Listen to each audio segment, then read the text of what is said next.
Politically speaking, I'm not very involved in politics in general, but you can be not interested in politics, but politics will always be interested in you. And politics are downstream from culture, so sometimes the politics just implement what the culture, or at least what the politicians think the culture is like, because they're part of the people after all. Now, Bulgaria is politically quite unstable. It's very unstable for the past a decade that I've been here. I came here essentially during the protests of 2014.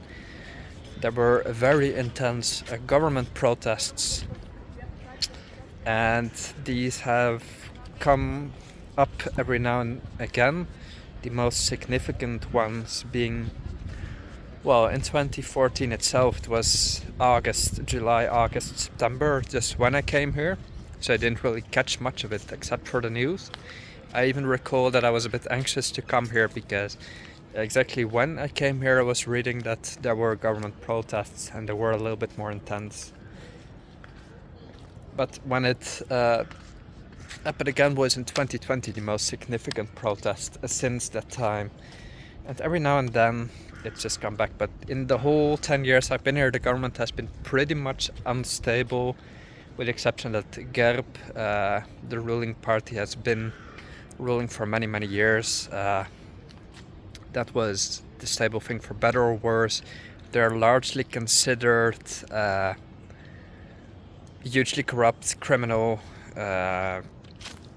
and doing bad things for the country. Infrastructure projects are skimmed off, where they have these contractors that are their friends, and you know the story. You spend 10 million euros for a project and half goes in someone's pocket. So people are hugely upset by anything this party has done, which includes their mayor of the city was from their party. So this renovation has been done by them, which is actually halfway decent, but people have been complaining during the whole of the past 10 years I'm here, and very often, like in almost every case, they had legit reasons to complain because it's just scandal after scandal, Other than that, Bulgaria has just very slowly moved forward despite all odds. It has developed. I've seen it develop over the past 10 years, but it's not really becoming more stable politically. So in the past 3 years, I think, there has been the remarkable number of 7 elections, and there's another one coming up soon because the ruling parties, I guess, or those that are supposed to form the government, have been unable to do so because of differences in policies that they want to implement. So there will be an 8th election, I think. So that's all after one another. What do you honestly get to see from this or notice from this? It is frankly not that much, but it does obviously make the country more unstable. It has an influence on how people, for example, spend their money, right? Because of the instability, people have less certainty in the future. They might postpone buying a home. Right, and now we have this huge real estate bubble, or at least peak, or whatever, rise. It's not going down anytime soon, I guess, unless we're ending up in a nuclear hellscape, which luckily I don't expect will happen either. But what you do notice is that the instability politically has made changes in I think mostly or partly companies coming here and having their workforce here, because it affects the investment climate a lot. It has a big effect on the investment climate. So you'll have companies that either pull out of Bulgaria or decide just not to come here in the first place, and that's why the result of the instability is a little bit downstream, right? So you don't particularly notice directly, especially if you're on a higher salary. You don't work on for a low wage, let's say, the purchasing power is not an issue for you, but it is for most other people, because, just sit down a little, prices have tripled in a matter of 3-4 years. Everything has doubled and tripled. So I've actually posted videos on YouTube and TikTok of the prices in Bulgaria of just a random Bila supermarket, and the prices are just extreme. And I got like Germans commenting, Austrians, hey, like this is more expensive than we have in our country. Like, how can people even afford this? And the answer is that they don't. So the struggle in Bulgaria is real, and I think one of the largest issues currently is this political instability, even though you'll find that people largely have switched off. They've just stopped caring, and generally the mindset can be considered as, well, there's no government, but at least they're not bothering us, you know? Like, things just move forward. It's like they said in Belgium, the period that there was no government, the country has never been doing better, because Belgium has a lot of similarities with Bulgaria, being just struggling to sort of move ahead, even though it's a wealthy country. It has its issues. I'm not going into that now. In Bulgaria, many people have just switched off from politics. You'll find two types of people: those who don't care, which is also me, and those who are glued to their TVs, following all of the debates on the TV and listening to every word of each irrelevant politician. Now, what you'll find is that these politicians just love to talk. They're all the same, obviously. Love to talk, love to hear themselves speak about issues, but never actually solve anything, just like anywhere else. But the current instability will have an effect downstream. I do expect that Bulgaria in the next 10 years will have a lot more struggles, because the income disparities are not being solved.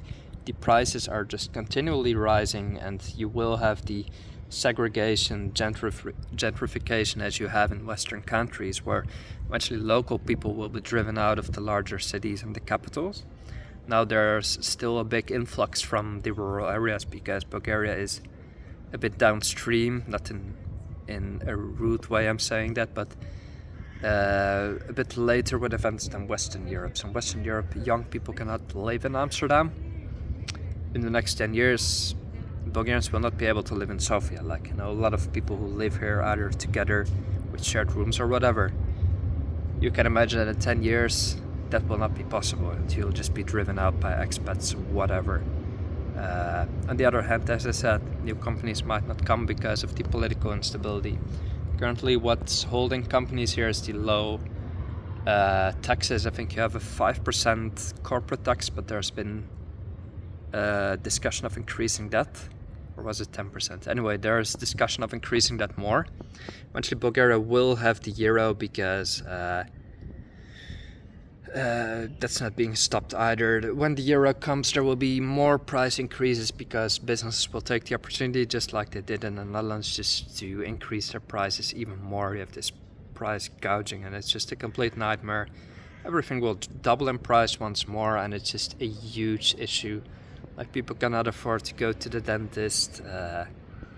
Everybody has debts as well. They're not financially healthy, so the country is not yet adult enough to go through all of these difficult changes at the same time. Like, I'm not meaning that in an offensive way, but the financial health of the people, it's a bit traumatized. So they've had their parents throughout the 90s. There was a huge inflation in Bulgaria, a big cash grab, and the banks went belly up, and many people had their life savings disappear completely.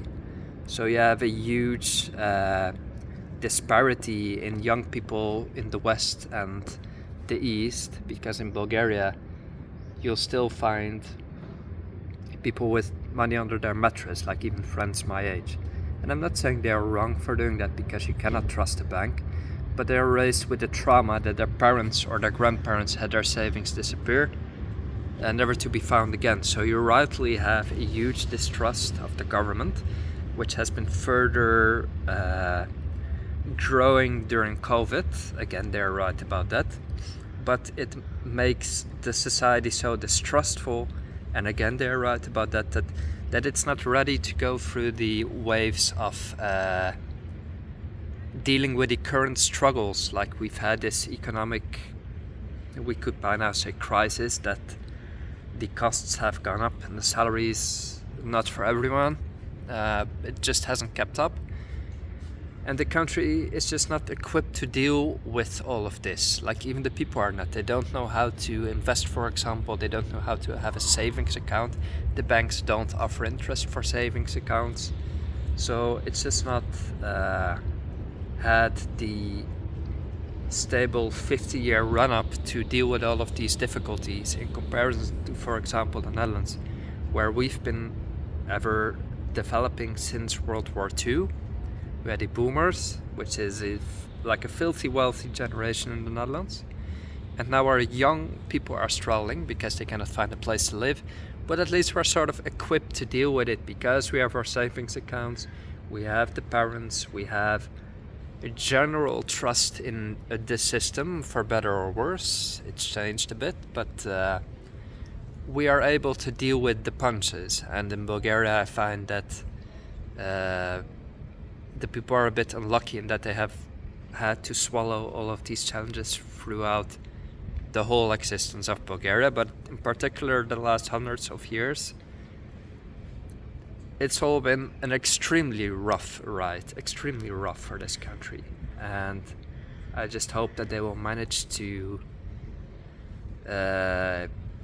figure out their own way, because the EU is, is it really helpful for Bulgaria? I guess it is, because without it the country perhaps wouldn't do a lot better. So people are just accepting the status quo, but people are really struggling, definitely.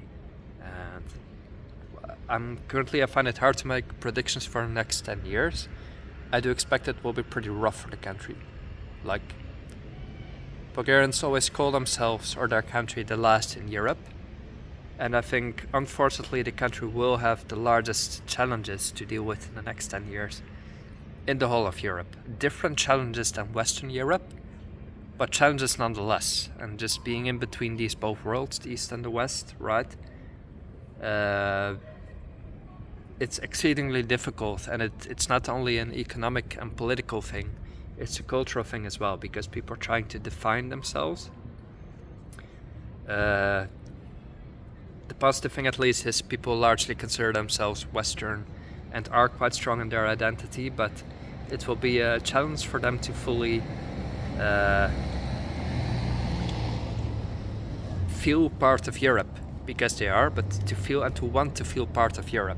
That will be the thing, because Europe will need to make it worth the time of the Bulgarians as well, just that they want to be a part of it, because the skepticism is obviously very legit after the things we've seen the past 10 years. So I think Bulgaria deserves to be in the EU, like a lot of positive improvements in the past 10 years, but also lots of challenges. And I think the people will, their positive characterism is that they just make the best of the worst times, right? Just sort of roll with it, like they have little other choice. And eventually I think Bulgaria will land on its feet and will develop into it will stay a pleasant place to live, but I don't know, I feel a bit sorry for everyone for what I currently see. This does create some division in society, together with the whole Russia-EU split we currently see. More of these little fires, these forest fires, are starting to come up because the politicians are just unable to sort of make unity in this country. Things are just unstable. That's what I'm trying to say, and I hope that gets solved at least.